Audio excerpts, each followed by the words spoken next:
সরকার যে পরিকল্পনা করছে বাংকার বানানোর জন্য, আমরা সেই বাংকারে গিয়ে উপস্থিত হয়ে বলবো বাংলাদেশ স্বাধীন, বাংলাদেশের ভবিষ্যৎ যাবে ওসমান হাদির পথে, বাংলাদেশের শান্তির পথ যাবে আমাদের ৭১-এর শহীদদের পথে, বাংলাদেশের ভবিষ্যৎ যাবে ২৪-এর গণ অভ্যুত্থানের শহীদদের পথে।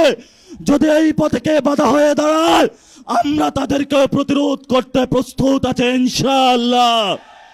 আমরা সেই দিন শাহবাগে দাঁড়িয়েছিলাম, সরকারকে আলটিমেট দিয়েছিলাম আমরা কালকে কাউরান বাজার যাচ্ছি, এর পরের দিন ফার্মগেট যাচ্ছি, এর পরের দিন গণভবন যাচ্ছি। সরকার কর্ণপাত করে নাই। আজকে আমরা পল্টন মোড়ে দাঁড়িয়েছি।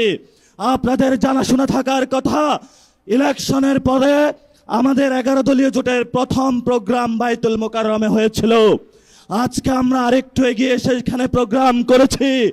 ইনশাআল্লাহ আমাদের এই মিছিল যদি সরকার সঠিক পথে না আসে, জনগণের গণভোটের রায় বাস্তবায়ন না করে, সংস্কার প্রক্রিয়া বাস্তবায়ন না করে, জনগণের অধিকার নিশ্চিত না করে, দ্রব্যমূল্যের দাম না কমায়, জ্বালানি সংকটের নিরসন না করে, এবং বিচারালয় থেকে শুরু করে সকল যে জায়গায় সরকার গুন্ডা সন্ত্রাসী হাওয়া ভবনের লোক বসিয়েছে, গণতান্ত্রিক প্রক্রিয়ায় সরকারের সেই প্রতিষ্ঠানগুলোকে জনকাছের কাছে যদি ন্যস্ত না করা হয়, আমাদের এই মিছিল পরবর্তীতে কাকরাইল যাবে।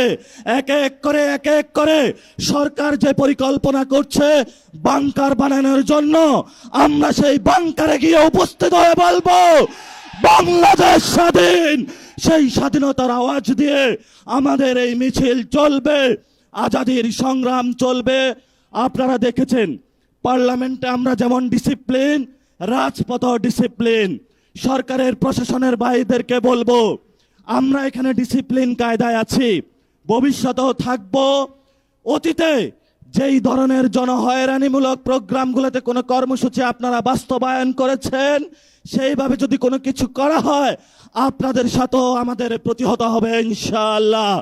আপনারা আমাদের ভাই যারা মিডিয়া পাড়ায় আছেন, আমরা জানি আপনাদের যারা মালিকবৃন্দ রয়েছেন অনেক জায়গায় গিয়ে তারা তাদের আত্মসমর্পণ করেছেন, কিন্তু যারা সাংবাদিক ভাইরা যারা আপনারা আজকে এখানে ক্যামেরা ধরে আছেন, যারা রিপোর্টিং করছেন, যারা স্টাফ রিপোর্টার আছেন, যারা বিভিন্ন নিউজে এক্সিকিউটিভ পদে আছেন, আপনারা কিন্তু কারো কাছে মাথা বিক্রি করেন না, এটা আমরা জানি।